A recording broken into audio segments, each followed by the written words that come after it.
আসসালামু আলাইকুম রহমতুল্লাহি বরকাতুহ। এই যে বন্ধুরা দেখুন, একটা মাটির নিচে পানির ট্যাঙ্কির কাজ করতেছি।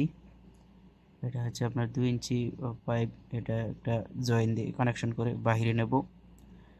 ইনকেস কোনো কারণে যদি লাইনে পানি না থাকে, এই যে দেখুন, এই কালা পাইপগুলো দিয়ে ছাদের উপর পানি যাবে। এখানে একটা মোটর লাগানো হবে, তো এই দিয়ে দেওয়া উপরে যে ট্যাঙ্কি হবে, উপরের ট্যাঙ্কিতে পানি যাবে এই নিচের ট্যাঙ্কি থেকে। আর এই 2 ইঞ্চির কাজটা যে করতেছি, এটা দিয়ে আপনার যদি কোনো কারণে লাইনে পানি না থাকে, এই যে এই বাংলাদেশের সেমসং ওয়াসার মতো সরকারি লাইনে পানি আসে।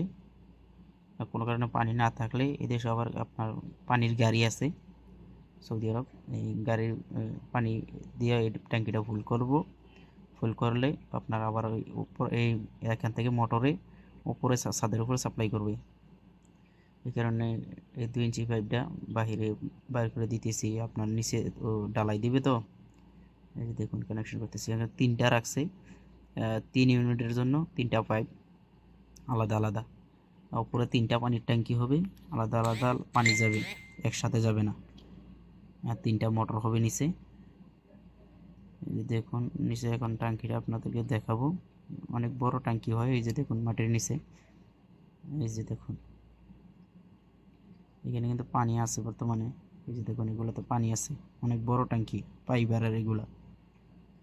এই যে দেখুন এটা এখান থেকে কানেকশন হয়ে এই যে 3 ইঞ্চি পাইপের ভিতর দিয়ে এই যে বাহিরে আসছে। এই যে যে হচ্ছে পানির মিটার। এই যে এটা দিয়ে যাইবে প্রথম।